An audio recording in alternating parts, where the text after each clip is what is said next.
Bem, esta palestra tem um nome estranho. O título dela é Uma Pedra na Qual Recostar a Cabeça. E não é uma rocha, é uma pedra. Mas Pedro tinha um relacionamento com Jesus e Pedro reconhecia que Jesus era a rocha eterna.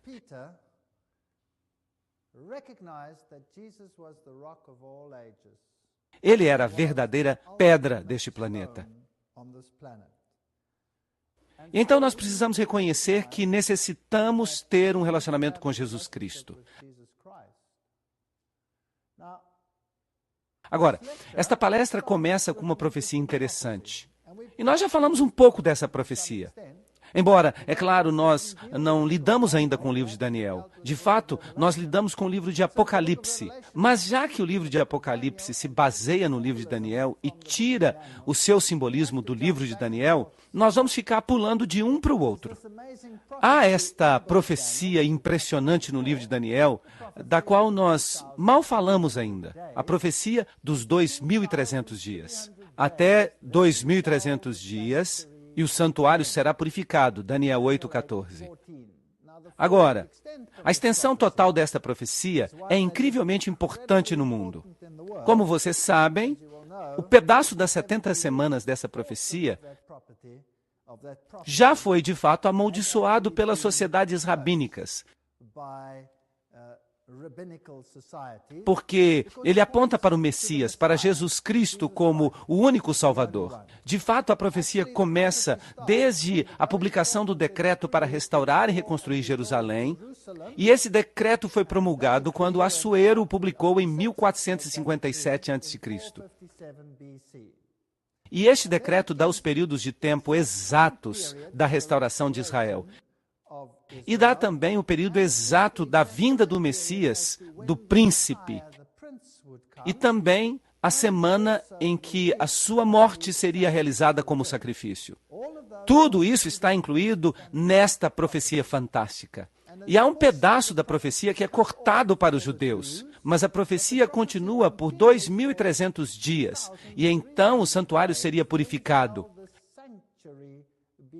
Agora, se você pegar o princípio dia-ano, 2.300 anos, então você chega à data de 1844, e nós não podemos fazer sentido desta data, a menos que nós compreendamos os princípios envolvidos. Mas há toda uma palestra que vai vir, que é chamada de 1844, o massacre final. E nós vamos falar mais sobre isso naquela palestra. Então, a purificação do santuário, o que será que isso significa? E o que será que isso tem que ver com o assunto sobre o qual nós estamos falando hoje? Bem, Daniel 8,17 nos diz um pouquinho sobre isso. E ele se aproximou de onde eu estava, e ele veio, e eu estava com medo, e caí sobre o meu rosto. Mas ele me disse, compreenda, filho do homem, pois a visão se refere ao final dos tempos. Então, esta visão que Daniel teve, ela não tinha que ver com o seu próprio tempo. Esta é a parte da profecia que fala das 2.300 tardes e manhãs. Ela não se refere ao tempo de Daniel. Ela se refere ao tempo do fim. Não acerca do fim do tempo, mas do tempo do fim. Então, quando foi que o tempo do fim começou? E o que essa profecia nos diz? Daniel 8,26 fala, e a visão das tardes e manhãs, isto é, a profecia dos 2.300 dias, que lhe foi dada é verdadeira. Portanto, encerra a visão, pois ela se refere a muitos dias. Assim, esta visão das 2.300 tardes e manhãs é encerrada. É uma visão selada. É uma visão fechada. Uma visão que não vai ser compreendida até o tempo do fim. Pois a visão se refere ao tempo do fim. Assim, o decreto para reconstruir Jerusalém, como eu disse, foi promulgado em 457 a.C.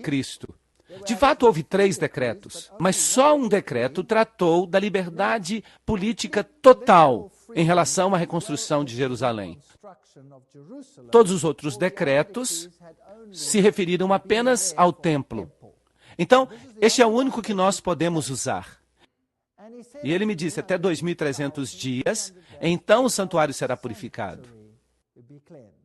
Agora, o que será este santuário que vai ser purificado? Daniel 8,14.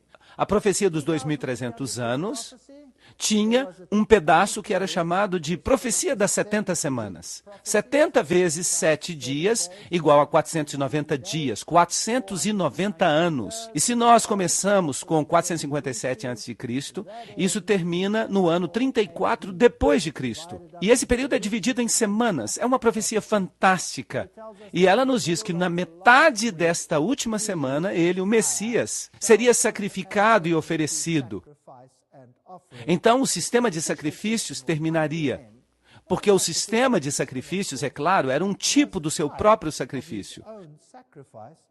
Então, quando Jesus morre, esse sacrifício, esse sistema de sacrifícios chega ao fim.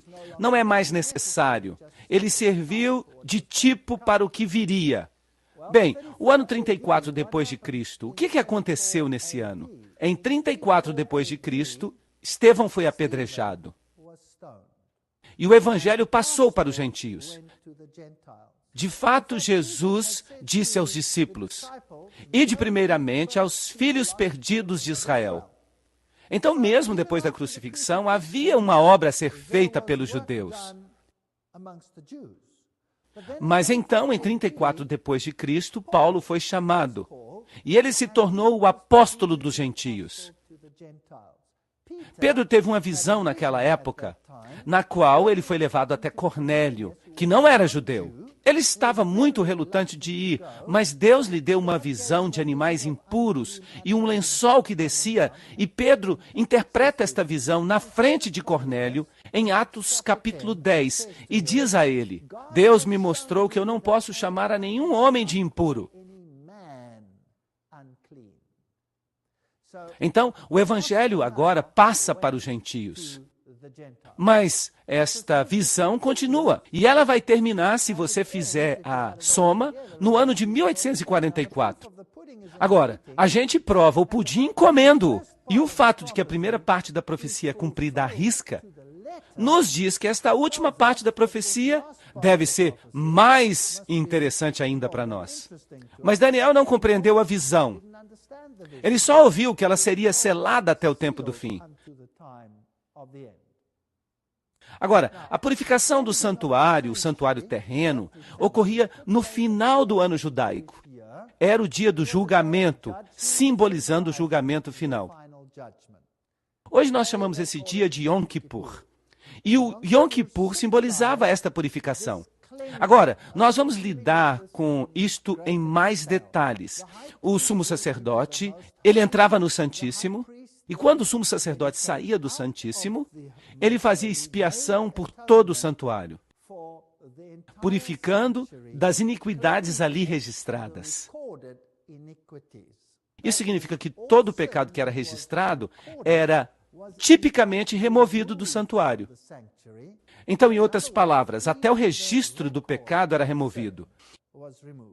Isso significa que os redimidos vão comparecer diante de Deus um dia, como se eles jamais tivessem pecado. Não haverá sequer o registro dos seus pecados, pois a redenção em Cristo é completa. Então, desde 1844, se estamos falando da purificação do santuário no seu sentido antitípico, nós estamos vivendo no que a Bíblia chama de a hora do juízo de Deus. E desde 1844, tem havido alguns eventos fortes neste planeta que realmente precisam ser explicados. Agora, quando os selos dessa visão deveriam ser removidos? Em Daniel 12:1 está escrito: e naquele tempo se levantará Miguel. Agora, nós vimos isto na palestra de ontem, o grande príncipe que se levanta em favor dos filhos do teu povo, e haverá um tempo de angústia como nunca houve entre as nações. Então, bem no final dos tempos, haverá um tempo muito angustioso. E naquele mesmo tempo, o teu povo será libertado, todos os que forem encontrados no livro.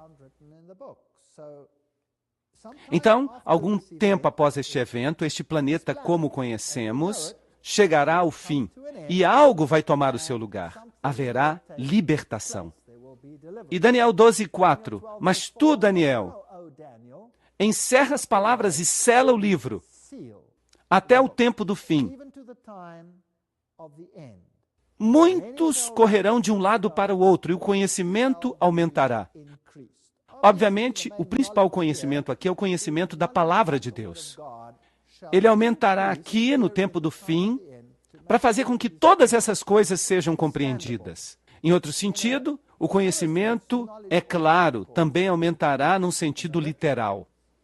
Daniel 12, 7 a 9. E será por um tempo, tempos e metade de um tempo. Agora, esta frase você vai reconhecer pelas muitas vezes que nós já nos referimos a ela. E quando se acabar a destruição do poder do povo santo, estas coisas todas se cumprirão.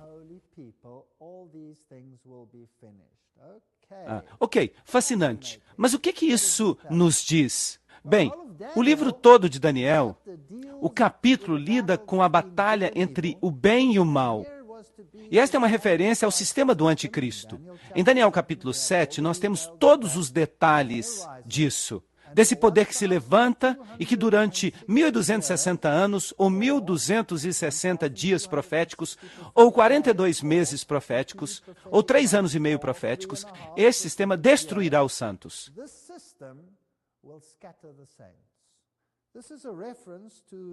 Esta é uma referência ao período em que o sistema romano controlava a esfera religiosa neste planeta e perseguia o povo de Deus e o destruía.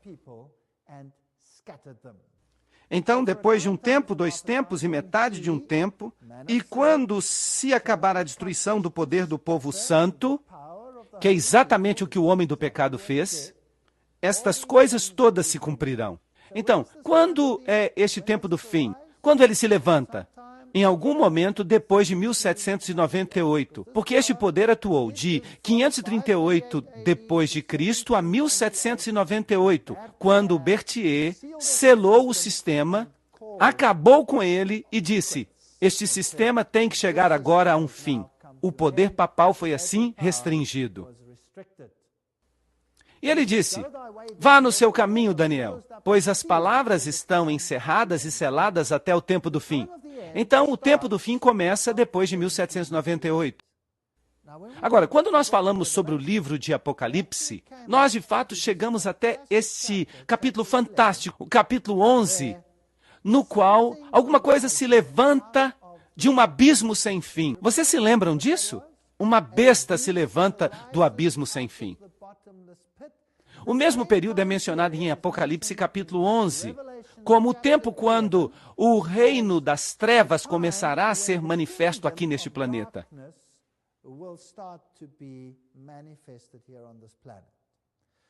Então, nesse tempo crítico, depois de 1798, quando a besta se levanta do abismo sem fim, a primeira coisa que ela faz é guerra contra as 2 oliveiras. Vocês se lembram disso? A palavra de Deus. E nós temos 2 palestras inteiras sobre como a palavra de Deus foi atacada e como ela tem sido manipulada por este mesmo poder. Agora, vocês acham que Deus deixaria este mundo sozinho e permitiria que este reino das trevas espalhasse os seus inúmeros erros sem alguém que o contivesse? Vocês acham que ele seria capaz de fazer isso? Porque este reino de trevas vai englobar o mundo inteiro. O reino das trevas vai controlar o mundo inteiro, a Bíblia diz. Todo mundo se maravilhará após a besta. Todos se prostrarão diante dela. Em Apocalipse capítulo 17, a mulher montada na besta tem na sua fronte escrito mistério, Babilônia, a grande prostituta, que faz com que todos os povos bebam da ira do vinho da sua fornicação. Então, siga o seu caminho, Daniel, pois as palavras estão encerradas e seladas até o tempo do fim. Obviamente, o tempo do fim começa depois de um tempo, 2 tempos e metade de um tempo. Então, por volta de 1798, alguma coisa deve acontecer para contra-atacar este sistema. Mateus 24, 21 a 22. Pois então virá a grande tribulação, como nunca houve desde o início deste mundo, e nem nunca haverá. E a menos que esses dias sejam abreviados, nenhuma carne se salvaria. Mas por causa dos eleitos, estes dias serão abreviados. Isso de fato é uma referência aqui em Mateus 24 a esse período de 1260 dias, que vai ser um período de tribulação terrível e que será seguido depois por um tempo de grande angústia. Angústia como nunca terá existido sobre este planeta. Mas este período de tempo é muito importante. Este período de 1260 dias é repetido 7 vezes no livro de Apocalipse como o período de um grande pesadelo. Mas Deus abreviou o tempo das trevas. E como ele fez isso? Vocês se lembram que ele fez para abreviar a idade das trevas? Ele trouxe a reforma. Assim, em vez de as trevas terem controle total por 1260 anos, a reforma abreviou esse período e espalhou a sua luz. Mas este sistema estava determinado a vencer a reforma. E nós vimos como ele tentou fazer isso. Se Deus não tivesse feito sua intervenção, se ele não tivesse trazido a reforma, tudo já teria acabado. Ninguém teria sido salvo, porque então toda a luz deste planeta teria sido extinta. Mas por causa dos eleitos, aqueles dias serão abreviados. W.E.H. Lecky, no livro História da Ascensão do Racionalismo na Europa, diz: a Igreja de Roma derramou mais sangue inocente do que qualquer outra instituição que já existiu. É impossível formar um conceito completo das multidões de suas vítimas. Este é um fato muito triste e teria eliminado todos os vestígios da verdade se Deus não tivesse feito algo. Aqui estão os grandes monumentos dedicados aos reformadores.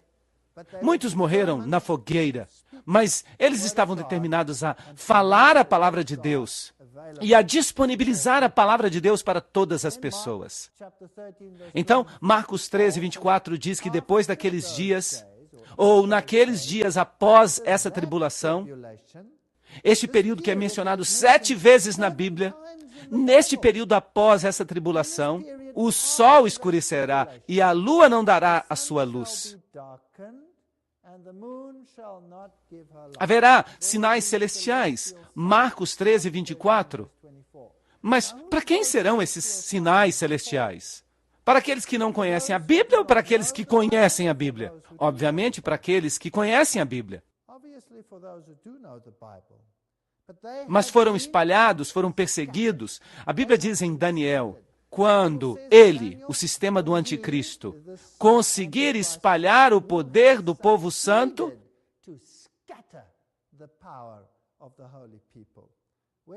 para onde os reformadores fugiram? Para o Novo Mundo. Quase todos fugiram para lá, que se tornou o bastião do mundo protestante, neste continente no qual estou bem agora, aqui na América do Norte. Para cá veio a maioria. Alguns foram para a África do Sul, alguns foram para a Austrália e Nova Zelândia, mas a maioria veio para cá. Então, não seriam eles os mais aptos para interpretar esses sinais de Marcos 13, 24? Apocalipse 6, 12 a 13 diz exatamente a mesma coisa. E contemplei quando ele abriu o 6º selo. Agora, lembrem-se que nós falamos dos selos. E cada um dos selos representa um período na história. E a abertura do 7º selo é a volta de Cristo. Então, no último selo, o 7º selo, está a culminação de todas as coisas, a vinda de Cristo. Mas aqui, quando ele abriu o 6º selo, eis que houve um grande terremoto. E o sol se tornou como pano de saco, houve um escurecimento do sol, a lua se tornou como sangue, e as estrelas caíram do céu sobre a terra, como os figos caem da figueira, quando ela é sacudida por um vento poderoso. Apocalipse 6, 12 a 13. É exatamente a mesma coisa que Jesus disse que aconteceria. Depois da tribulação daqueles dias, o sol se escureceria. Será que houve um dia nesse período, por volta do final dos 1260 anos, em que houve um grande terremoto? um dos terremotos mais estranhos de todos os tempos, o grande terremoto de Lisboa. De fato, esse foi um terremoto que foi sentido até no hemisfério sul, um terremoto muito estranho. E então, o dia escuro da Nova Inglaterra, algo muito conhecido na história que aconteceu no dia 19 de maio de 1780, quase às 11 horas, começou a ficar escuro, como se a noite estivesse chegando. Os homens saíram do trabalho, o gado voltou para o celeiro, as ovelhas voltaram para os apriscos, os pássaros voaram de volta para os seus ninhos. A noite ficou tão escura que uma pessoa não conseguia ver a sua mão quando colocada bem na sua frente, ou até mesmo uma folha branca de papel. Isso é fato. Durante todo o tempo, uma sombra doentia de melancolia foi lançada sobre a face da natureza. O escurecimento da noite não foi menos assustador do que o do dia. Não obstante houvesse quase uma lua cheia, não se discernia nenhum objeto, exceto com a ajuda de alguma luz artificial, que quando vista à distância nas casas da vizinhança e em outros lugares, parecia com uma escuridão egípcia, impenetrável aos raios. Esse foi um fenômeno muito estranho. Esses são fatos históricos. Não são cristãos que estão escrevendo. Isso é o jornal. Eventos grandes e memoráveis. A legislatura de Connecticut estava em sessão naquele momento. Tão grande foi a escuridão que os membros se assustaram e pensaram que o dia do juízo tinha chegado. Então, a reunião foi adiada. E o grande astrônomo Herschel francamente admite: o dia escuro de 19 de maio de 1780 é um daqueles fenômenos admiráveis da natureza, que sempre será lido com interesse, mas que a filosofia ou a ciência não conseguirão explicar. Não havia razão para que um evento assim acontecesse, mas aconteceu. Naquela noite, a lua se tornou vermelha como sangue e não lançou a sua luz. Você podia vê-la, era uma lua cheia, mas não havia luz. Era como se o sol se escurecesse e a lua não conseguisse mais refletir a sua luz. E então as estrelas do céu caíram na terra. 13 de novembro de 1833. Bem na sequência certa. Houve um terremoto, houve o escurecimento do sol, a lua se tornou como sangue, e então houve esse estranho evento de uma chuva maciça de meteoro. Em 13 de novembro de 1833, 200 mil meteoros por hora. Havia tantos meteoros que você tinha luz suficiente para poder ler à noite. Mas o fato interessante é que ele não aconteceu como está aqui sendo mostrado nesta figura. Os meteoros pareciam vir de um ponto central e se espalhar pelo céu. Não obstante, os meteoros geralmente caem assim, ao acaso. Então, houve sinais maravilhosos que foram vistos por aqueles que estudavam a Bíblia neste continente. E naquela época, um homem chamado William Miller começou a pregar uma mensagem interessante. William Miller, 1782 a 1849. Agora, vocês se lembram que o selo seria tirado desta profecia no tempo do fim, após a profecia dos 1260 dias, depois do fim dos 3 anos e meio. E ele disse, até 2.300 dias e o santuário será purificado.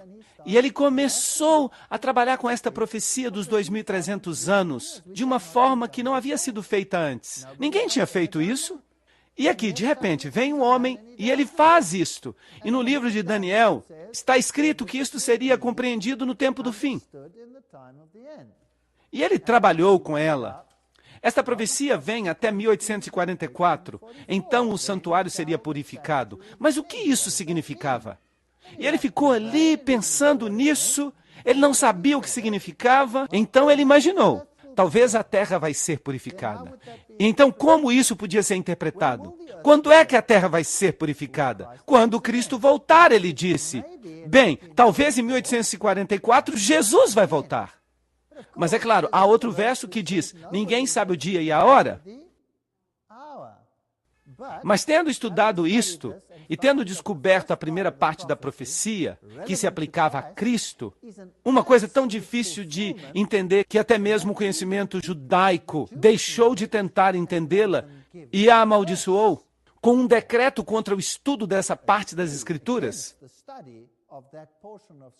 E então ele pensou que talvez o restante da profecia fosse de alguma forma relevante. E ele começou a pregar sobre isto. Agora, se ele tivesse compreendido a parte que falava do santuário, então talvez ele tivesse relacionado isso ao santuário terrestre, que serviu durante algum tempo na Bíblia como tipo do santuário celestial. E então talvez ele chegasse à conclusão que em 1844 haveria uma mudança na ênfase para um tempo do juízo. Em outras palavras, o mal tem o tempo para estabelecer o seu reino e agora vem o período do juízo final, quase que como um Yom Kippur antitípico. E então, ao mesmo tempo, haveria uma mensagem contrária a isso. Então, em 1844, surgiu um grupo de pessoas chamados crentes adventistas. Eles acreditavam que Jesus ia voltar em breve. Eles criam que Jesus ia voltar por volta de 1844. E eles ficaram muito tristes quando Jesus não voltou. Agora, quem eram esses crentes adventistas? Eles eram crentes que haviam saído de todas as denominações cristãs que existiam naquela época. De fato, eles incorporavam cerca de 200 pastores de diferentes religiões, com grandes partes da sua membresia. Eles estavam esperando a vinda de Cristo e as pessoas riam deles. Mas eles baseavam a sua decisão num estudo feito por Miller, que parecia ser solidamente bíblico e solidamente profético. Claro que Cristo não veio e houve um grande desapontamento e este movimento como que se dissipou, exceto por alguns que continuaram a estudar a Bíblia. Agora, se Deus tem uma igreja, como é que nós podemos descobrir qual ela é? Eles diziam que naquela época havia mais de 300 denominações diferentes na América do Norte. E dizem que hoje há literalmente milhares. A revista Newsweek de 1994 diz que houve uma explosão de interesse na religião, a busca do sagrado. Mesmo na nossa época tem havido uma grande busca pela verdade. De acordo com a revista Time, na seção religiosa, estão surgindo cada vez mais novos grupos religiosos. Por volta de 1990, havia 1.187 religiões e hoje há mais de 2.000. Como saber qual é a verdadeira? Bem, aqui está um livro chamado Conflito Religioso, que é uma correspondência amistosa entre uma sociedade protestante e uma católica. Trata-se de um livro escrito pelo reverendo John Milner. E ele faz uma pergunta interessante. E qual é a pergunta que ele faz? Ela está aqui no livro. Só há uma pergunta. Qual é a igreja verdadeira? Se você responder a esta pergunta, você vai resolver todas as dúvidas do conflito religioso. Agora, essa é uma tarefa bem difícil. Bem, se você tem mais de 2.000 denominações para escolher, essa tarefa fica bem difícil. E você pode até dizer, vamos desistir. É patético. Qual igreja é a verdadeira? Mas se você de fato pensa sobre isso, será que vai ser tão difícil? Qual deveria ser o parâmetro para que o cristão determine se alguém está dizendo a verdade em todos os aspectos? Qual deve ser o padrão? Bíblia. Então, a Bíblia é o padrão. Vamos pegar a Bíblia como padrão. E vamos até a denominação X e vamos fazer umas duas perguntas. O que eles ensinam sobre um assunto? Vamos dizer, batismo. O que vocês ensinam sobre o batismo? Bem, se você vem até eles e eles dizem, nós acreditamos no batismo de crianças. Será que há denominações que creem isso hoje? Sim. E algumas delas vão dizer, nós cremos no batismo por imersão de crianças. E há alguns grupos que fazem isso. Outros vão dizer, nós cremos no batismo por infusão. derramando a água sobre a cabeça. Outros vão dizer, nós cremos no batismo por aspersão. E outros vão dizer, os batistas, por exemplo, nós cremos no batismo por imersão de adultos. Algumas denominações vão dizer imersão uma só vez. Outras denominações vão dizer imersão 3 vezes. No nome do Pai, do Filho e do Espírito Santo. E outras variações que existem aí nas diferentes igrejas. Por exemplo, em uma irmandade calvinista de igrejas, você tem o batismo de crianças, você tem o batismo de adultos, na mesma irmandade. Isso é muito estranho. Então, quem é que está certo? Será que eles estão certos? Ou, será que sequer isso faz diferença? O que vocês dizem? Bem, não deveria ser uma questão simples ir à Bíblia e dizer como é que se faz batismo na Bíblia? E então seguir a Bíblia literalmente? Sim ou não? Bem, vamos pegar a Santa Ceia. Como é que se faz a comunhão? O que deve ser feito na comunhão? O que essa denominação faz? O que aquela faz? Etc. E então a gente dá uma olhada na Bíblia e não deveria ser difícil determinar quem está fazendo o que a Bíblia diz. E a doutrina, vamos dizer, do anticristo? Bem, os velhos reformadores concordavam todos quanto a isso. Eles apontavam para Roma. Todos eles. Lutero falou isso, Calvino falou isso, Knox falou isso, Zwinglio falou isso, Hus falou isso. Todos eles disseram isso. Mas hoje as pessoas não falam. Hoje ensinam doutrinas diferentes. Um diz que crê no futurismo, que o anticristo só vai aparecer no futuro distante, quando a igreja já tiver sido arrebatada. Será que há denominações assim hoje? Claro que há. A maioria delas diz isso. Outras dizem, não. O anticristo era do passado. Ele existiu no tempo da Grécia. Ele era um grande rei, cujo nome era Antíoco Epifânio IV. Agora, Daniel diz que ele sairia de onde? O 4º reino. Ele não podia ter saído do 3º reino, então. Então há confusão. E fica ainda mais confuso. Às vezes a denominação ensina as duas coisas. A mesma denominação ensina as duas coisas. Isso é muito confuso.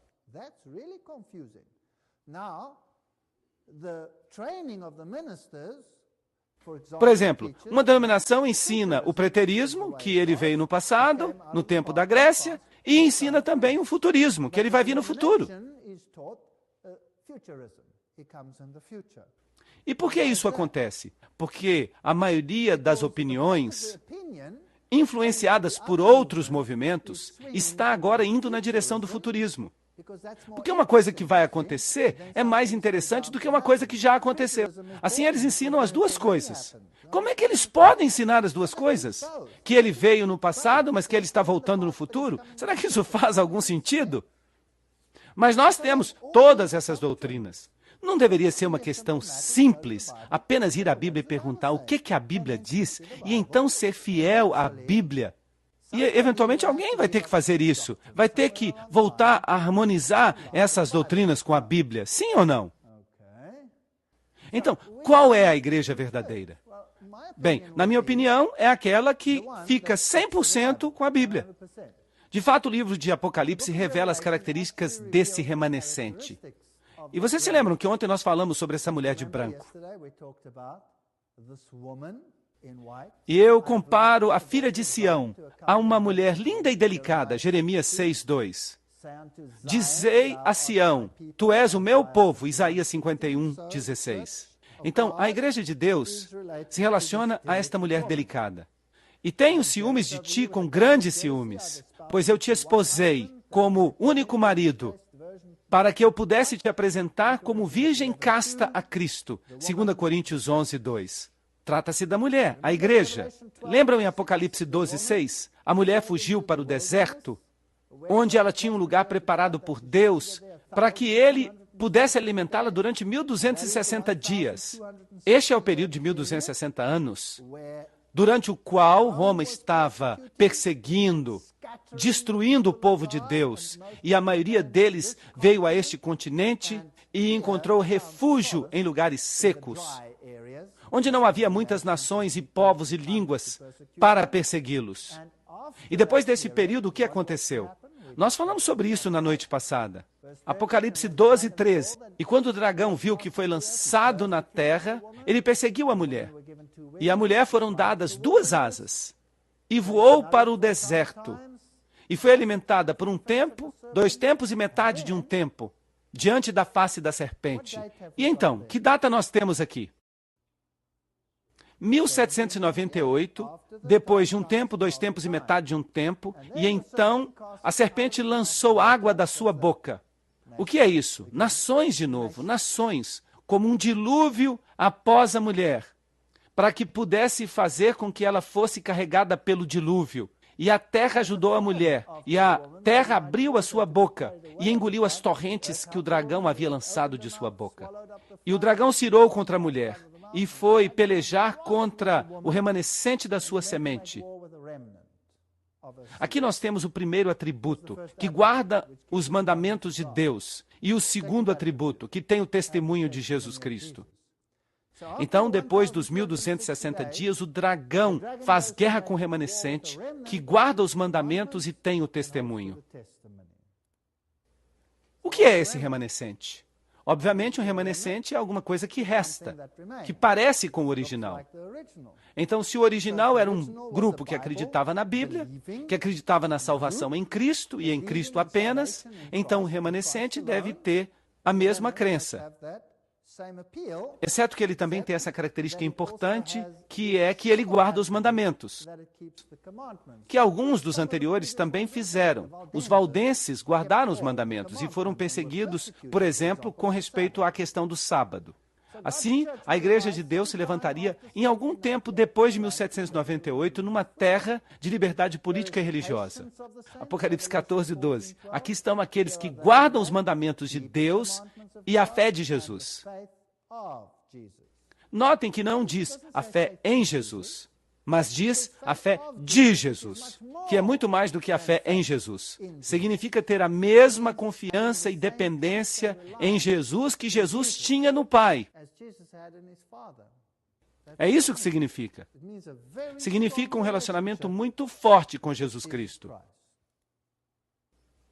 Bem-aventurados são aqueles que guardam os mandamentos, para que possam ter o direito à árvore da vida e possam entrar pelos portões na cidade. Apocalipse 22, 14.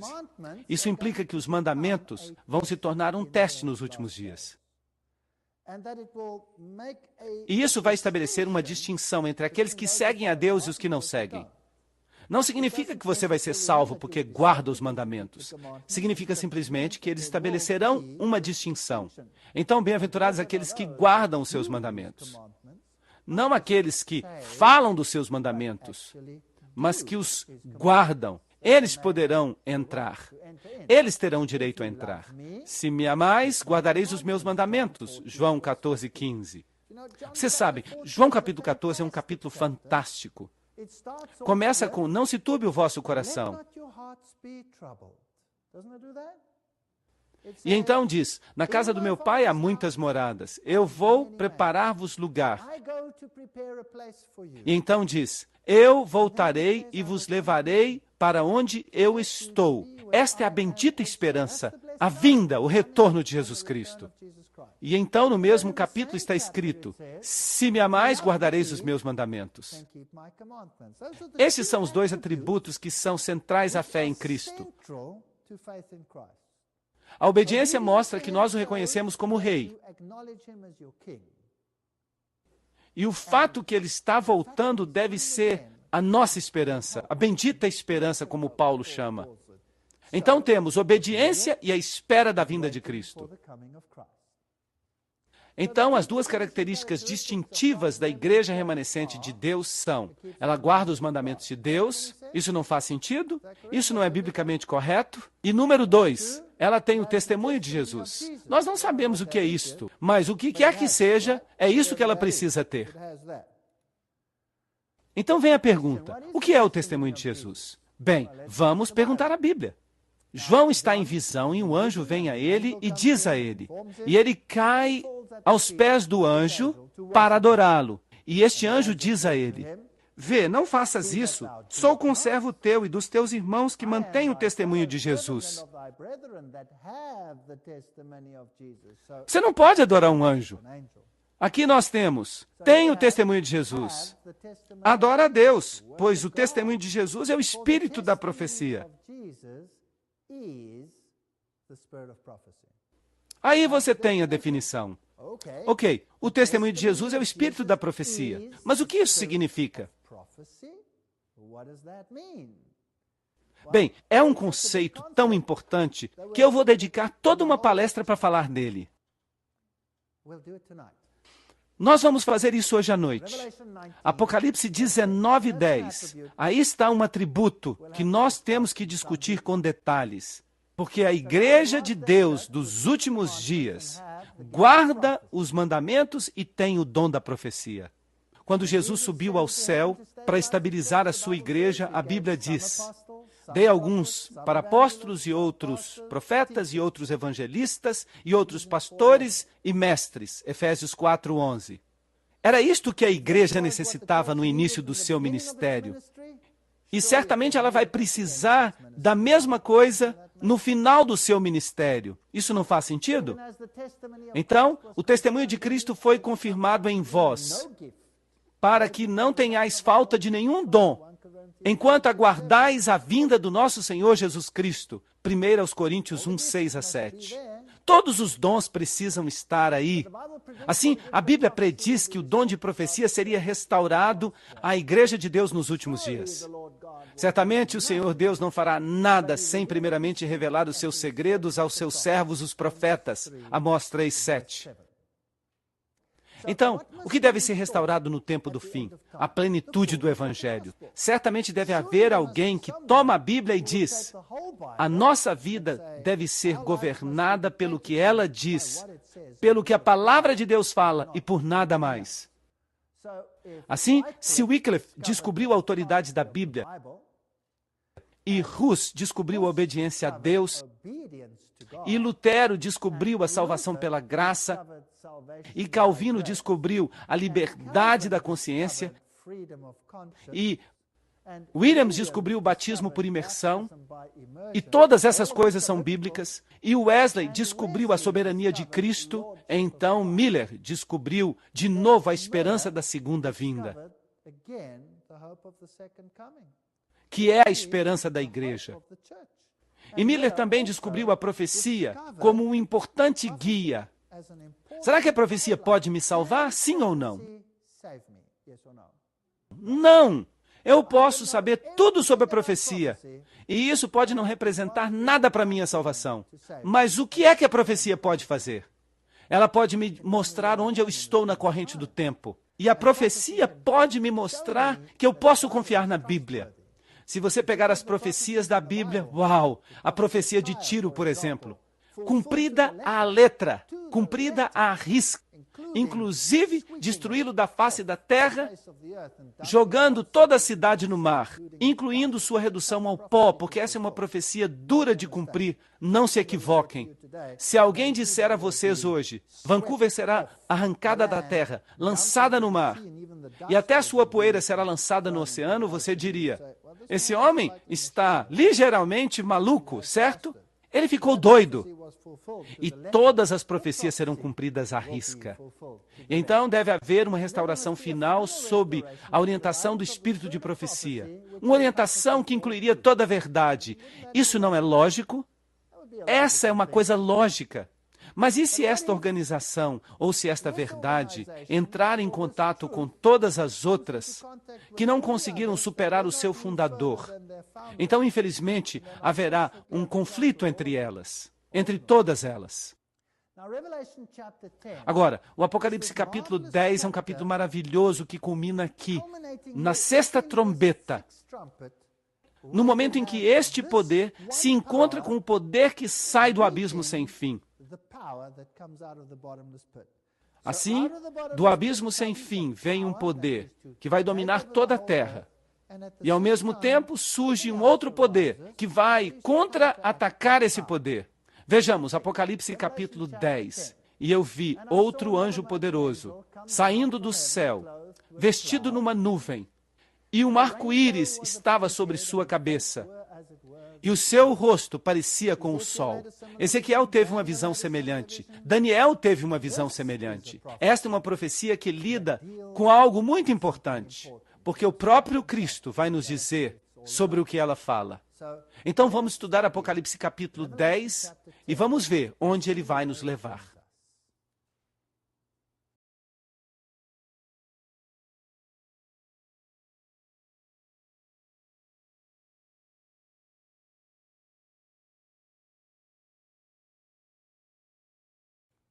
Em Apocalipse capítulo 10, como nós já vimos, este anjo poderoso com o arco-íris sobre a cabeça, o rosto como o sol, os pés como pilares de fogo, ele tinha nas mãos um livrinho aberto.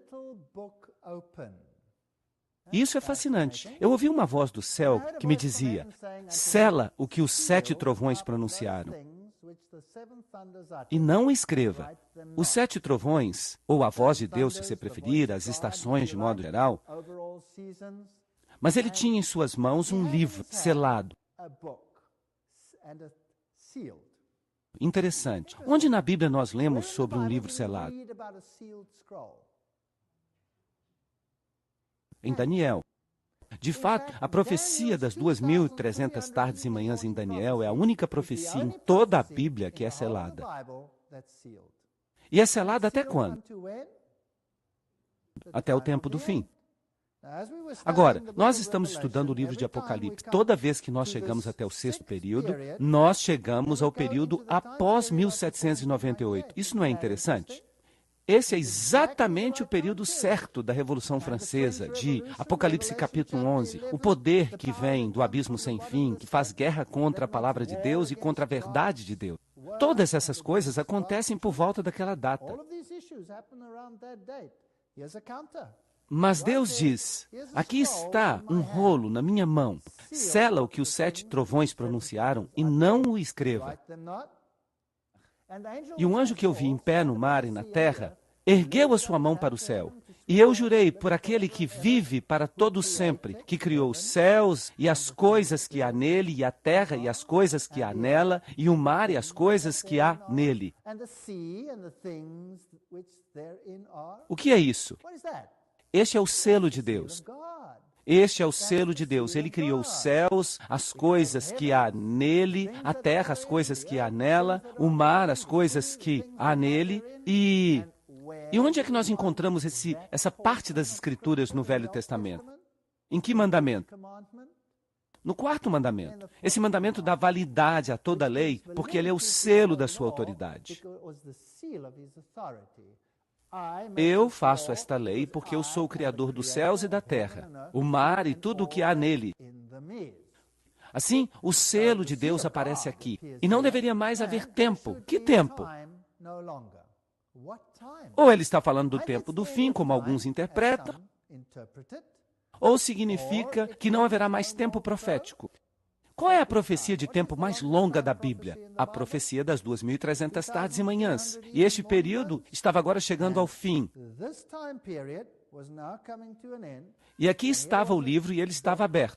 Obviamente, ele tinha sido fechado e selado. O que vai acontecer com este rolo agora? A profecia das 2.300 tardes e manhãs é a única que foi selada. O que vai acontecer com ela? Bem, ele diz ao profeta: vai e toma o livrinho que está aberto na mão do anjo. Toma-o e come-o. Ok? O que isso significa?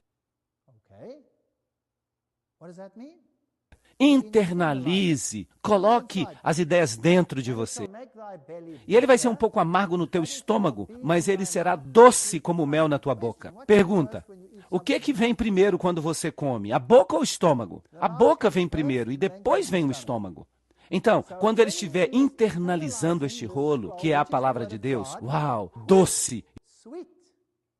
E então, amargo. Tudo bem. E eu peguei o livrinho da mão do anjo e eu devorei. E na minha boca ele foi doce como mel. E ele disse, tão logo quanto eu comi, eu o digeri, por assim dizer, internalizei, o meu estômago ficou amargo. E ele me disse, tu deves profetizar diante de muitos povos, nações, línguas e reis. Uau, isso é interessante. Então, esta nova comissão aqui é uma comissão mundial. Muitos povos, nações, línguas e reis. Uma comissão mundial. Agora, profetizar de novo? Por quê? Será possível que, uma vez que você comeu este livro, uma vez que você internalizou a profecia, você pode então pensar, uau, esta notícia é uma doce notícia. Uma coisa vai acontecer que acabará com toda a angústia aqui na terra. E então isso não acontece. E você descobre que você tem que se arrastar, você tem que passar por tudo de novo. Isso é interessante. E então há muitos povos e nações e línguas e reis. Bem, vamos dar uma olhada aqui em Jeremias 15:16. Tuas palavras foram encontradas e eu as comi. E a tua palavra foi uma alegria e um gozo para o meu coração. Pois eu sou chamado pelo teu nome, ó Senhor Deus dos exércitos. Então, comer a palavra de Deus pode nos trazer alegria.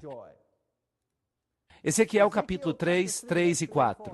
E ele me disse, filho do homem, faze o teu estômago devorar este rolo, para que ele encha as tuas entranhas. Bem, eu não estou falando aqui de um biscoitinho. Este é um rolo, um livro que eu te dei. Então eu comi e ele foi na minha boca tão doce quanto o mel. E ele me disse, filho do homem, vai até a casa de Israel e fala as minhas palavras àquela casa. Será que agora alguém compreende o que significa comer a palavra de Deus? Significa internizá-la, compreendê-la e então sair para pregá-la. Agora, Ezequiel recebeu a comissão de ir e pregar a Israel apenas. Esta comissão anterior era para pregar a quem? A todas as nações, povos, línguas e tribos. Essa era a comissão anterior. Aqui, então, nós temos uma comissão interna, um rolo que deve ser compreendido, que deve ser pregado. Agora, lembrem-se, em 1844, por volta desta data, Miller tinha pregado. Parece-me que a profecia dos 2.300 dias, exatamente o tempo correto, ele começou a estudar um livro que tinha sido selado, e agora este livro está aberto. E os cristãos do mundo inteiro se juntam para estudar isso. Lembrem que cerca de 200 pastores de diferentes denominações estudaram estas profecias. E agora eles decidiram, uau, isso talvez signifique que Jesus está voltando. Esta é uma mensagem doce. Talvez nós nunca mais tenhamos que nos preocupar com nada. E eles se prepararam para a volta do Senhor, mas ele não veio. E então, ele se tornou amargo no seu estômago. E muitos deles ficaram desapontados. Somente um núcleo permaneceu e disse, alguma coisa está errada. Nós devemos ter compreendido alguma coisa de forma errada. Nós passamos por alto alguma coisa. Agora, isto é justo da parte de Deus ou injusto da parte de Deus? Será que Deus agiu assim no passado por alguma razão especial? A resposta é sim. Apocalipse 10, 11. Tu precisas profetizar de novo diante de muitos povos, nações, línguas e reis. Vocês se recordam quando os judeus crucificaram a Jesus? Como é que os apóstolos e os seguidores de Cristo ficaram? Eles ficaram desanimados, destruídos. Por quê? Porque eles acreditavam que Jesus nunca seria crucificado. Nunca seria crucificado. Eles acreditavam que ele anunciaria a si mesmo como Messias e que o reino seria inaugurado. Esta era uma mensagem doce, mas em que ela virou? Amargura e dor. E aqui nós temos dois homens a caminho de Emaús, arrastando os pés. Eles estavam tão desanimados, eles se sentiam tão miseráveis. Por quê? Porque a sua doce expectativa tinha virado amargura. E então, um terceiro lhes apareceu e disse, deixa-me explicar para vocês as Escrituras. Deixa-me explicar para vocês as Escrituras. E ele começou onde? Desde o começo. Ele explicou todas as profecias que apontavam para ele. Isso não é maravilhoso? E o que aconteceu depois que, de repente, eles tiveram um clique? O que aconteceu? Uau! Ali estava ele. Ele veio para o seu lar. Ele partiu o pão e eles o reconheceram. E eles saíram correndo como se fossem um raio. E eles correram de volta para Jerusalém. Eles despacharam a letargia. É como se tivesse uma mola que os compelisse. E eles correram de volta e levaram essa tremenda mensagem. Isso não está correto? E de repente as escrituras foram abertas a eles. E eles compreenderam as profecias que falavam de Jesus Cristo. E a verdade se cristalizou em seu coração. E eles saíram com poder. Foi isso que aconteceu. Mas por que houve esta grande tribulação? Por que esta grande amargura foi permitida? Porque havia muitos que estavam seguindo a Jesus Cristo por interesses próprios. Eles queriam entrar neste novo reino, é isso. Mas eles não queriam abrir mão do próprio eu, de jeito nenhum. Eles não queriam ser ridicularizados, de jeito nenhum. Nem mesmo Pedro suportava o ridículo. O ridículo daquela mulher que disse, você é um deles. Não, eu não. Lembram-se disso? Lembram-se disso? Ele não podia suportar o ridículo. Então, o que sobrou foi um núcleo que disse, certamente nós não nos enganamos. Certamente este era o Filho de Deus. Nós perdemos alguma coisa em algum lugar. Somente aqueles que eram sérios permaneceram. Bem, quando nós falamos sobre as 7 igrejas, nós chegamos até a igreja de Laodiceia. E antes dela havia Filadélfia. E está escrito, vocês eram poucos em número. Lembram-se disso? Poucos em número. Mas eles estavam cheios de amor. E por isso eles não receberam repreensão. Este é o pequeno remanescente que permaneceu, que tinha sido purificado por este grande desapontamento. Então, em 1844, em 2.300 dias, o santuário seria purificado. Uau! Eles descobriram algo. Descobriram a tremenda mensagem do santuário, que é a maior mensagem de todos os tempos. O Evangelho no Velho Testamento, explicando o ministério de Cristo de A a Z. Ele é a porta, ele é o sacrifício, ele é aquele que te lava a pia, ele é aquele que ilumina o mundo, o menorá. Ele é o pão da presença, ele é o incenso, ele é o sumo sacerdote. Sim, ele é o sumo sacerdote. Nós temos um sumo sacerdote. Todas estas coisas maravilhosas, de repente, foram compreendidas. Agora, se aquele santuário terreno era purificado, então o santuário celestial também deve ser. Isso significa que 1844 não significava que Cristo estava voltando. Significava que nós estamos vivendo no tempo do juízo. As pessoas precisam tomar uma decisão. Uma mensagem de juízo e arrependimento deve ser pregada ao mundo, a toda a nação, tribo e língua. Vejam que o santuário é uma mini representação do plano da salvação. Uma linda mensagem.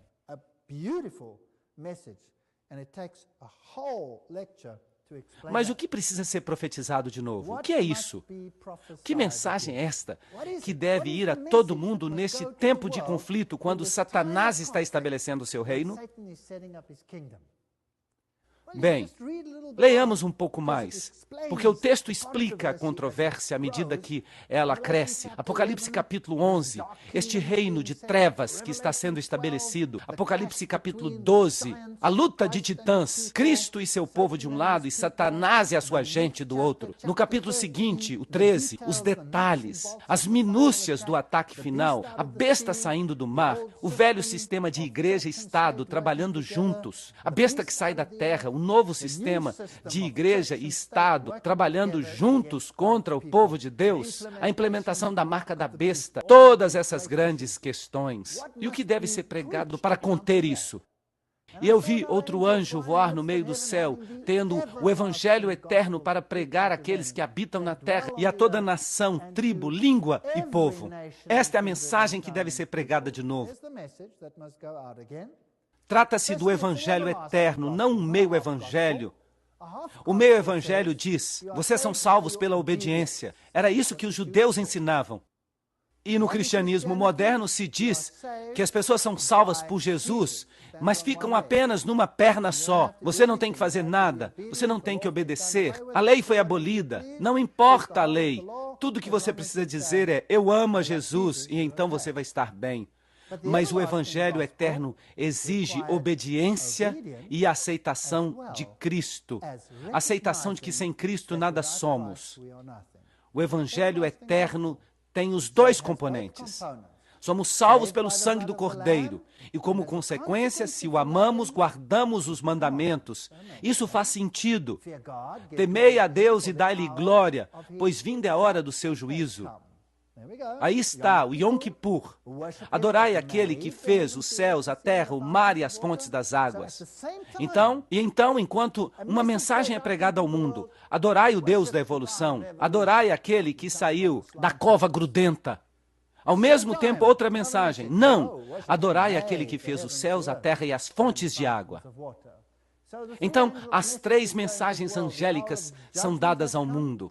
A hora do seu juízo chegou, Babilônia caiu, não aceitem a marca da besta. Nós já falamos desses dois temas. É isso que precisa ser pregado a todo mundo. Assim, esta organização tem que ser um movimento mundial. Não pode ser uma organização local. Mateus 24:14 também diz isto. E este evangelho do reino, não o evangelho desta terra que está sendo estabelecido pelas Nações Unidas e por Roma. Não, não, não. O evangelho de Deus será pregado em todo o mundo para testemunho a todas as nações. E então virá o fim. Tem que ser uma mensagem universal. De outra forma, ela não vai funcionar. E Jesus veio e lhes falou, dizendo, todo o poder me é dado no céu e na terra. Ide, portanto, e ensinai as nações, batizando-as em nome do Pai, do Filho e do Espírito Santo. Todo o poder está em Cristo, não em algum representante terreno de Cristo. Tu és digno, Senhor, de receber glória e honra e poder, pois tu criaste todas as coisas, e por teu beneplácito elas existem e foram criadas. Apocalipse 4:11. Não a cova grudenta da evolução. Jesus Cristo é que tem que receber a honra de ser o Criador deste universo. Aqui está a paciência dos santos. Aqui estão aqueles que guardam os mandamentos de Deus e a fé de Jesus. Apocalipse 14:12. Se você guarda o sábado, o que você está dizendo ao mundo? Eu creio que Deus criou o mundo em 6 dias. Pois em 6 dias o Senhor fez os céus, a terra, o mar e tudo que está neles. Portanto, o Senhor ordenou que guardássemos o santo dia de sábado. Percebem? Aí está. Simplesmente por guardar o sábado, eu fico na garganta da filosofia mundial. Na garganta. Tu, Daniel, sela as palavras, sela o livro, até o tempo do fim. Muitos correrão de um lado para outro, tentando compreender as profecias, mas o conhecimento aumentará. Ela será compreendida no tempo do fim. Esta dádiva de Deus virá à frente mais uma vez. Então, no mesmo período de tempo em que Deus levanta este contramovimento para encarar o mundo, você tem a maçonaria chegando ao mundo, removendo Jesus Cristo. Você tem o espiritismo ensinando que não há morte, que a vida continua para sempre. Você tem a teosofia que ensina que Lúcifer é o verdadeiro Filho de Deus. Você tem todos os tipos de profetas falsos, dos quais nós já falamos. Você tem Joseph Smith, você tem Blavatsky, você tem Alice Bailey. E eles escreveram toneladas de livros que são a literatura das grandes instituições deste mundo. As Nações Unidas reconhecem esta literatura como a fonte de seus recursos. O movimento mórmon, as testemunhas de Jeová, todos esses movimentos. O sacerdócio no movimento mórmon é removido de Cristo e é dado ao homem. A ordem de Melquisedeque, as testemunhas de Jeová removem a Jesus Cristo. O movimento da ciência cristã diz, nós somos deuses e somos eternos. Todos esses movimentos surgem no mesmo período de tempo. E aqui está outro pequeno movimento que deve contra-atacá-los.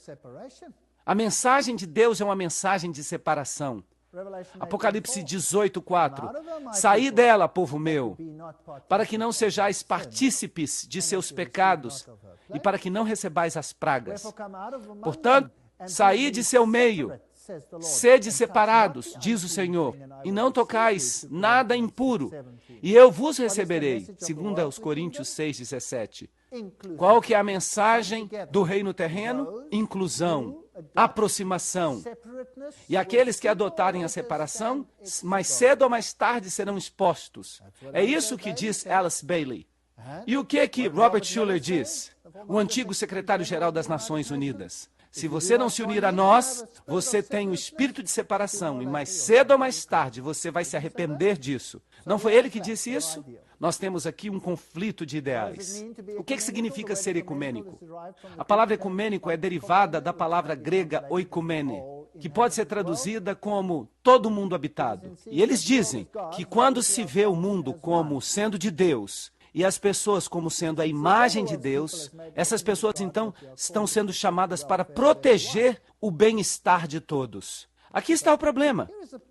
Oikumene significa que todos ficam juntos. O sacerdote J. Cornell afirma que o objetivo final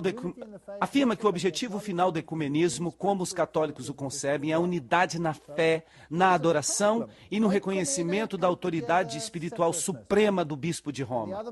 Mas o outro movimento diz: não aceitem a marca da besta. Babilônia caiu, separem-se dela, afastem-se dela. Mas, uau, isso acaba se tornando uma receita para desastre. E a Bíblia nos adverte: todo mundo se maravilhou após a besta.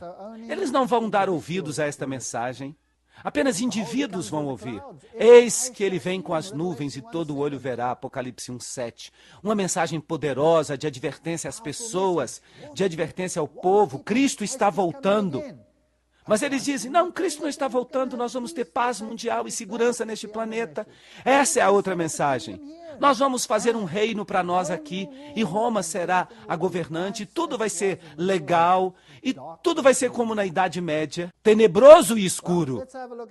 Bem, vamos dar uma olhada nesses atributos de novo. Este povo guarda os mandamentos de Deus. Isso é bíblico? Ok, tem o testemunho, que é o espírito de profecia, que ainda nós não definimos totalmente, mas nós aceitamos que deve ser assim porque a Bíblia diz assim. E tem a fé de Jesus. Você tem que ter a fé que Jesus está voltando em breve. Você tem que ter a fé que ele vai salvar você do jeito que ele disse, pois o seu pai estaria ali e nunca o abandonaria nem desampararia. Este movimento surgiu de um grande desapontamento. Houve amargura, houve doçura e amargura. Prega as 3 mensagens angélicas, tem uma base mundial. É, portanto, um movimento mundial. Olhem todos estes pontos e me digam se vocês conhecem uma denominação que faz isso. Existe uma denominação que faz isso? Alguém pode dizer? Os batistas fazem isso? Os metodistas fazem? Os congregacionalistas fazem? Os carismáticos fazem? Quem faz isso? Será que há alguém aí fora que faz isso? Bem, há uma denominação. Há somente uma denominação e ela é um movimento mundial. De fato, só existem 2 denominações mundiais que se chamam cristãs. Vocês podem imaginar quais são? Nós vamos falar sobre isso.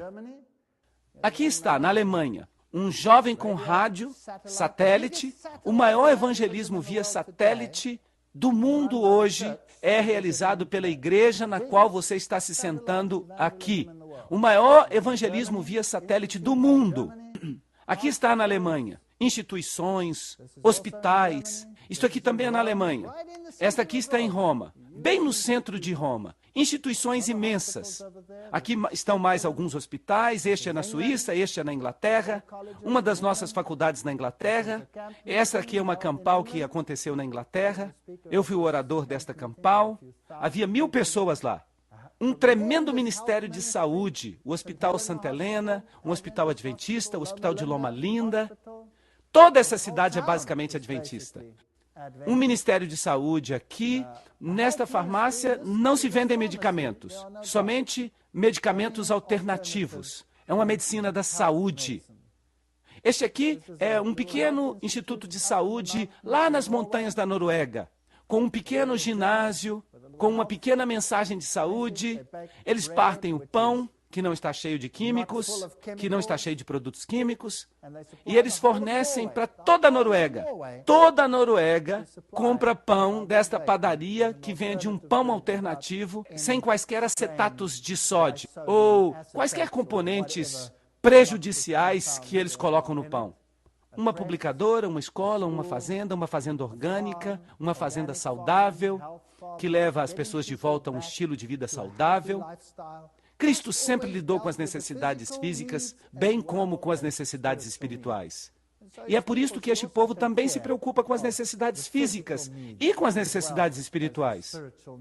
Eles se preocupam com o solo para que a vida volte por meio das plantas.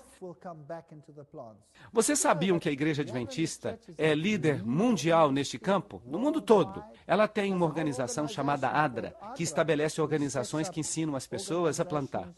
Isso as ajuda. A ADRA ensina as pessoas a terem negócios saudáveis, autossustentáveis. Aqui está a Coreia. Aqui temos as partes mais escuras da África. Vocês podem ir e fazer um culto debaixo das árvores com eles. Este aqui é em Zimbábue, este aqui é em Malawi, este aqui é um hospital. Se você está na Alemanha, se você é turista, você recebe uma lista de hospitais. Se você vai para a África, por exemplo, você terá uma lista ali de hospitais adventistas. Todo turista na Alemanha pode receber uma lista dessa de sua agência de turismo. Porque eles dizem, esses aqui são os únicos hospitais que você pode ter certeza que você vai estar seguro neles. Eles têm muita higiene e eles cuidam bem de você. E eu lhes digo que os hospitais na África, eu tenho um filho que é médico, e alguns desses hospitais da África são absolutamente horrendos. Vocês não acreditariam na petição de miséria em que estes hospitais ficam. Mas quando você vai aos hospitais adventistas, eles são limpinhos, eles são higiênicos. Aqui está outro dos hospitais, ali está uma escola de teologia, aqui está uma família muito boa. Eu amo esta família, eles são tão lindos. Vejam quão ricos eles são. Vocês podem ver suas roupas modernas e quão legais eles são? Estas pessoas são de fato muito pobres. E ali está uma pequena casa na qual eles vivem. Ali está o homem e sua esposa. Ele pertence à tribo Nu.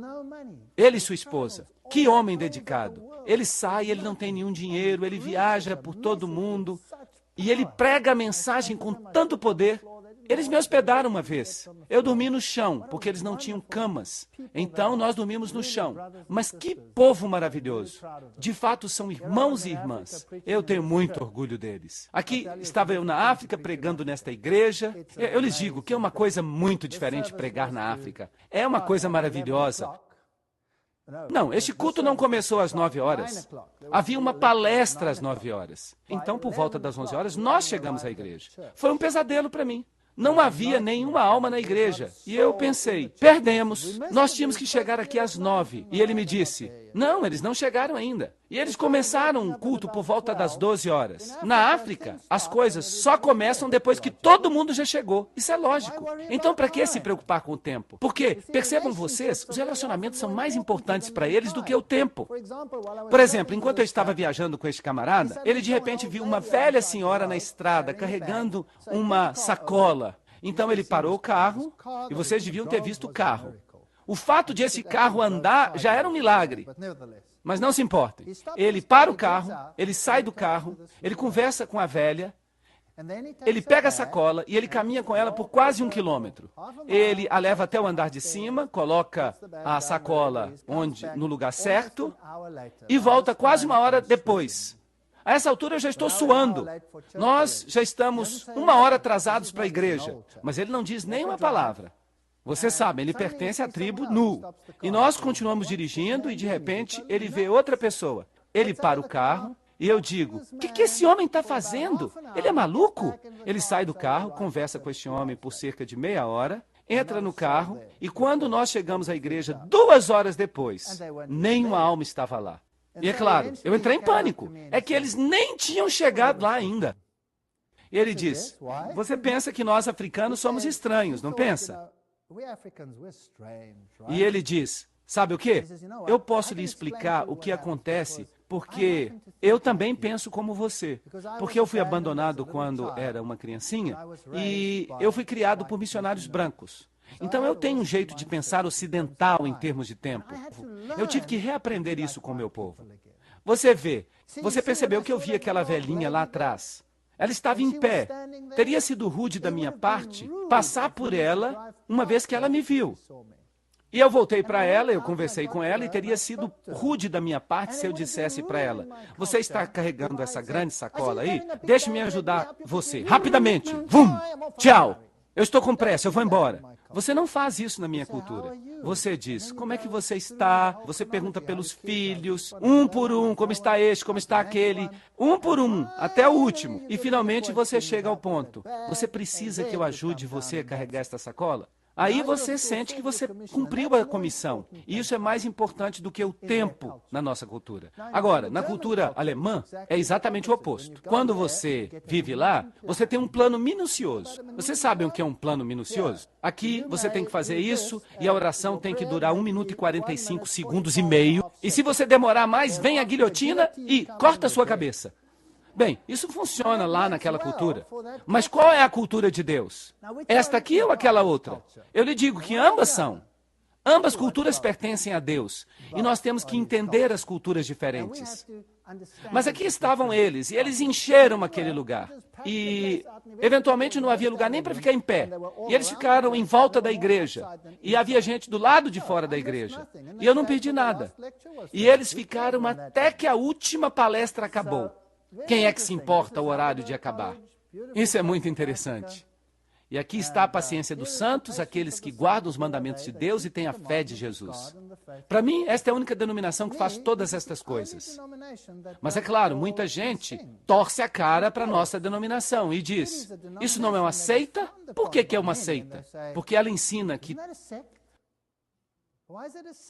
Porque ela corrige os falsos ensinamentos de todas as outras denominações e inclui todos os ensinamentos que os nossos antepassados descobriram, mas se recusa a se comprometer com muitas outras questões que nós percebemos como sendo um comprometimento. Você não pode comprometer a palavra de Deus. Você acha que esta é uma igreja perfeita? Não, não é uma igreja perfeita. Ela é Laodiceia, lembram-se? E como é que a Bíblia descreve Laodiceia? O profeta disse: eles eram cegos, miseráveis, pobres e nus. Então, se você está procurando a igreja perfeita, não venha a esta igreja. De fato, ela é cega, miserável, pobre e nua. É isso mesmo que ela é. Eu não me tornei membro desta igreja por causa das pessoas.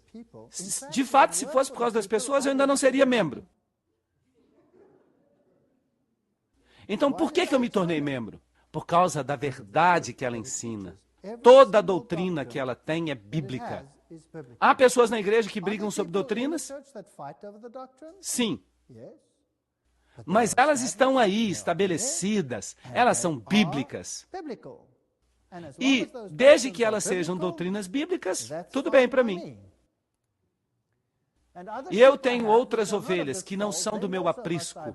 Eu também devo trazê-las. E elas ouvirão a minha voz. E todas serão um único aprisco e um único pastor. João 10:16. Não 20 apriscos, não 100 apriscos, não 1000 apriscos, não 2000. Um aprisco, um pastor, Jesus Cristo. O mundo está se unindo sob um pastor, o Papa de Roma. Eu não tenho problema se eles querem fazer isso. Mas a minha Bíblia diz que só há um Senhor, um Rei, e esse é Jesus Cristo. E eu o seguirei onde quer que ele vá.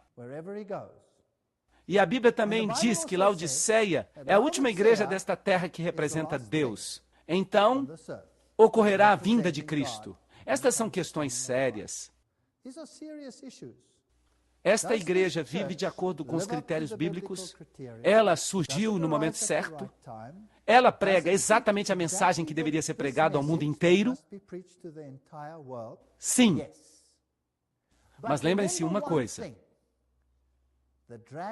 O dragão se irou contra a mulher e foi pelejar contra o restante da sua semente, aqueles que guardam os mandamentos de Deus e têm o testemunho de Jesus.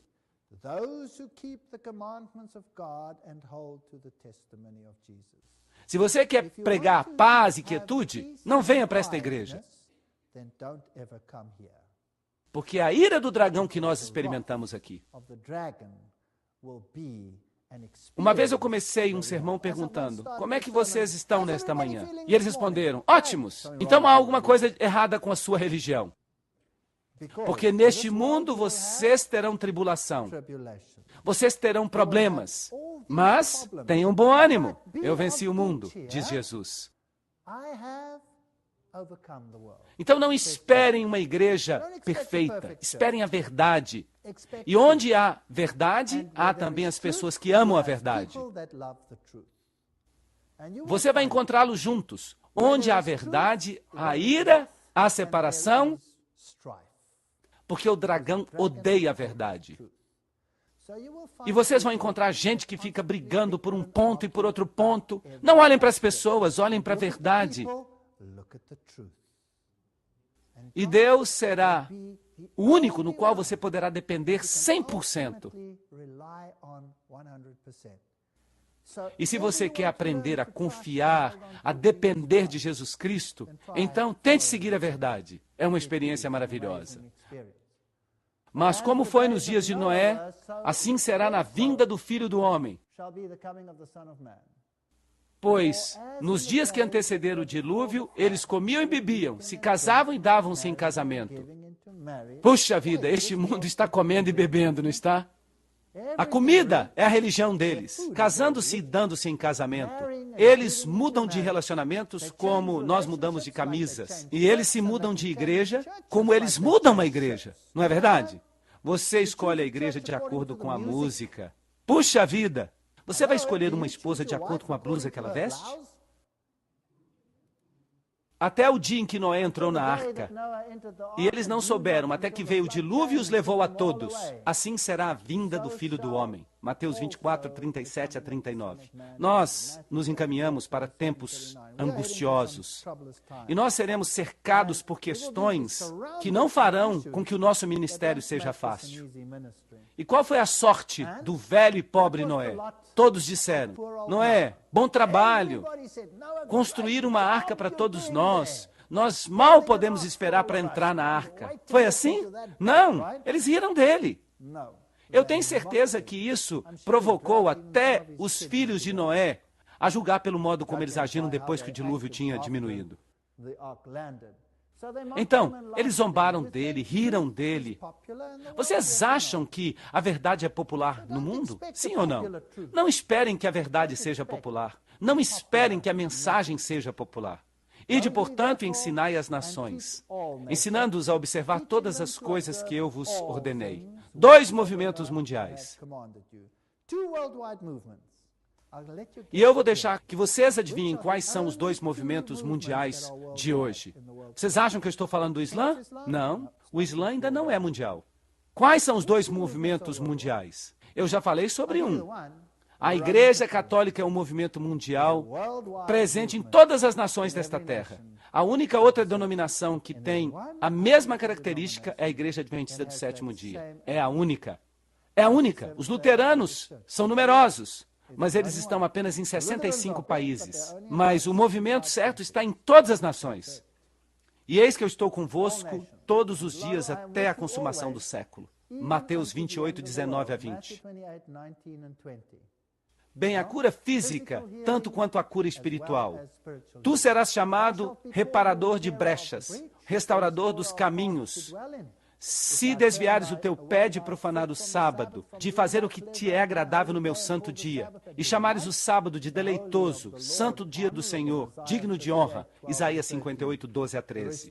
O restaurador da brecha. Fizeram uma brecha na lei. Essa brecha precisava ser restaurada. O sábado precisava ser restaurado. 2 denominações. Esta é a Sociedade Bíblica Americana e as missões da igreja. Está bem pequeno, mas eu coloco aqui só para referência. Aqui estão todas as denominações do mundo. Estes são todos os países do mundo. Você vai ver XXX em todos eles, representando os protestantes. E aqui estão os adventistas. Não o Criador do universo, em Gênesis 2, 1 a 3, mas a Igreja Católica pode dizer que tem a honra de ter dado ao homem uma pausa em seu trabalho a cada 7 dias. A razão e o senso comum exigem a aceitação de entre 2 alternativas. Ou você escolhe o protestantismo e a guarda do sábado, ou o catolicismo e a guarda do domingo. Não tem meio termo. Foi isso o que a Igreja Católica escreveu no Espelho Católico em 1893. Que denominação protestante guarda o sábado? Havia 2, 3, 4, 5, 6, mas vagarosamente elas se tornaram apenas em um grande oponente desta mensagem. O domingo é, portanto, até este dia, o filho reconhecido da Igreja Católica como esposa do Espírito Santo, sem uma única palavra de contestação do mundo protestante. Exceto uma denominação. Vocês podem ler a Bíblia de Gênesis e Apocalipse e vocês nunca encontrarão uma única linha autorizando a santificação do domingo. As Escrituras recomendam a observância religiosa do sábado, um dia que nós nunca santificamos. O cardeal Gibbons, a fé dos nossos pais, é isso que Roma diz. O que mais Roma diz? O domingo é puramente uma criação da Igreja Católica. Revista Católica Americana, 1883. O domingo foi instituído por legislação da Igreja Católica exclusivamente. A observância do domingo pelos protestantes é uma homenagem que eles prestam, sem o saberem, à autoridade da Igreja Católica. Mas os protestantes dizem: como é que eu posso receber os ensinamentos de uma igreja apóstata? Como, nós perguntamos, vocês conseguiram receber os seus ensinamentos a vida toda em oposição direta àquela que nós reconhecemos como ensinadora, a Bíblia, nesta questão do sábado? Os católicos vão direto ao ponto nesta questão. Eles dizem no Espelho Católico: aqueles que seguem a Bíblia como seu guia, os israelitas e os adventistas do sétimo dia, têm o peso completo da evidência a seu favor. Enquanto isso, os protestantes não têm uma única palavra em sua defesa para a substituição do sábado pelo domingo. Roma está zombando do mundo protestante. E então, eles dizem: os adventistas são o único corpo de cristãos com a Bíblia como sua ensinadora e que não encontram nenhum incentivo em suas páginas para a mudança do dia, do sétimo para o primeiro. É por isso que se chamam adventistas do sétimo dia. Roma sabe por que nós somos chamados adventistas do sétimo dia.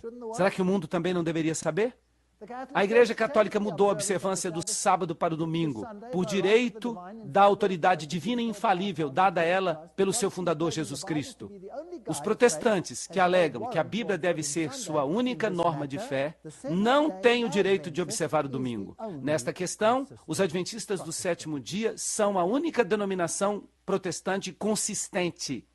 No Boletim Universal Católico, 1942, a Igreja Católica diz que nós somos os únicos protestantes consistentes que ainda restam neste mundo. E quem eles identificam como sendo estes? Os adventistas do sétimo dia.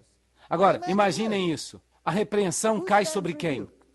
Roma é repreendida porque eles mudaram a lei de Deus. E os protestantes são repreendidos porque eles seguiram Roma. E os dois grupos vão ficar zangados com quem? Os dois grupos vão ficar zangados com a Igreja Adventista do sétimo dia. Por quê? Porque a Igreja Adventista do sétimo dia, como o próprio nome indica, é uma repreensão para eles. Eles acham o seu nome irritante, sétimo dia. Nós guardamos a lei de Deus, nós tentamos, nós tropeçamos, caímos, levantamos pela graça de Deus, mas nós dizemos: esta é a verdade. E nós tentamos viver a verdade pela graça de Deus. Nós estamos dizendo que somos perfeitos? Número 2. Nós, adventistas, aguardamos a bendita esperança. Não estamos interessados em um reino mundano. E é por isso que todos nos odeiam. E eles nos chamam de seita. Bem, eles também chamaram a igreja de Paulo de seita. O que é uma seita? Eu pergunto, o que é uma seita? Uma seita é alguém que tem um ensinamento fora da Bíblia. É um ensinamento fora da Bíblia no mundo. A Igreja Católica Romana é a maior seita deste planeta todo. Mas a Igreja Adventista do sétimo dia, conforme as suas doutrinas fundamentais anunciam, nós, adventistas, não temos outro credo a não ser a Bíblia, nenhum outro credo. Aqui está o sentinela da Igreja Católica de Santa Catarina, 1995. E o que o cardeal escreve? As pessoas que acham que as Escrituras deveriam ser a única autoridade, deveriam, logicamente, se tornar adventistas do sétimo dia e guardar o sábado.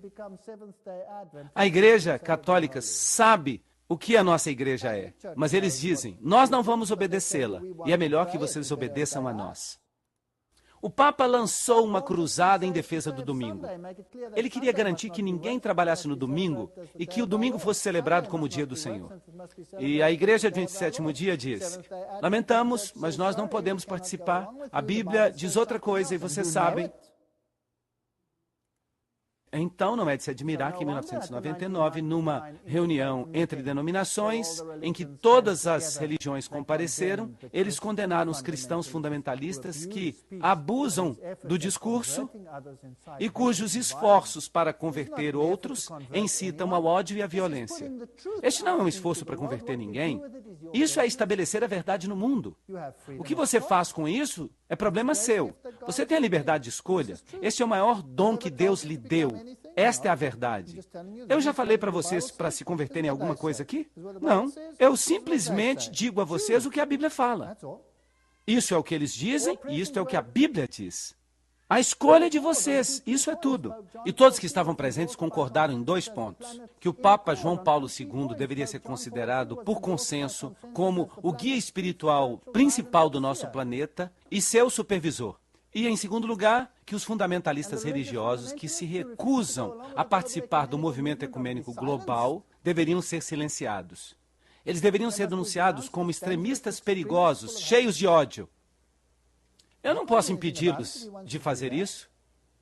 Eu não posso impedi-los de fazer isso, mas Jesus disse: ide a todo mundo e pregai a verdade, não meia verdade, não uma mentira.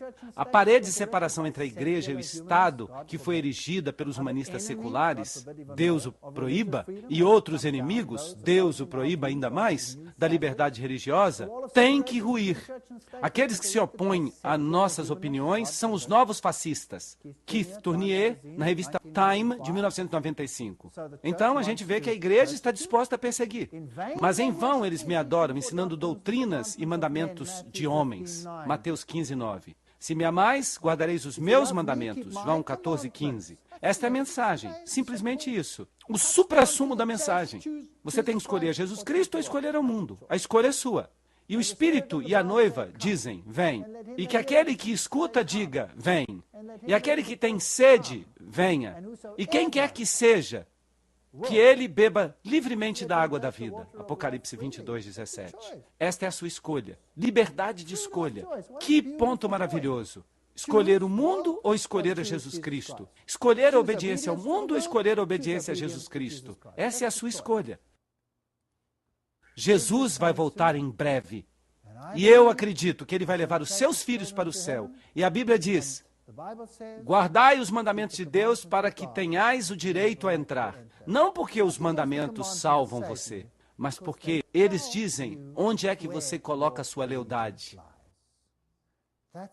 Esse é o resumo final. Escolha hoje a quem você vai servir. A escolha é sua e Deus o ajude. Amém.